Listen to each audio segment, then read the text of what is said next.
Madame, Monsieur, bonsoir et bienvenue dans le 19-20. À la une de l'actualité de ce lundi en Aquitaine, justice toujours, eux ne veulent pas de compteurs électriques communiquant dans leur foyer. Les procédures se multiplient. Dernière en date cet après-midi à Bordeaux, où plus de 200 particuliers avaient rendez-vous devant le tribunal des référés pour s'opposer à l'installation des compteurs Linky d'Enedis. Sandrine Valero, Nicolas Pressico.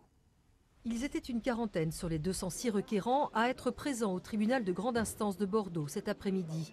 Ils demandaient un moratoire sur la pose des compteurs Linky accusés de provoquer des pathologies, voire des incendies. Dans la salle d'audience, une habitante de Libourne dont la vie a basculé quelques heures seulement après la pose de ce compteur dit intelligent en mai 2017. Le soir même de la pose, le monsieur qui est venu, j'ai commencé à avoir des maux de tête, voilà, le soir même. Je commence à mal dormir et j'ai énormément de problèmes de sensibilité dans le bras où j'avais des sortes de fourmis partout qui me transperçaient, des douleurs dans les oreilles, dans les yeux. J'ai fait de la tachycardie et j'ai fait comme des syncopes au bout de 2-3 jours. Et c'est là que je me suis dit, je sortais à l'extérieur travailler et je faisais ma vie. Et quand je rentrais chez moi, j'étais très mal. Des difficultés de vie qui persistent encore aujourd'hui pour la jeune femme.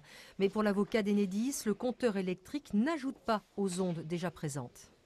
Les études scientifiques ont démontré que jusqu'à présent, il n'y avait pas plus d'effets significatifs du compteur Linky que d'autres objets du quotidien qui développent des courants porteurs ou des ondes et des champs électromagnétiques tels que le babyphone, les prises de smartphone, la télévision, les plaques à induction, le Wi-Fi.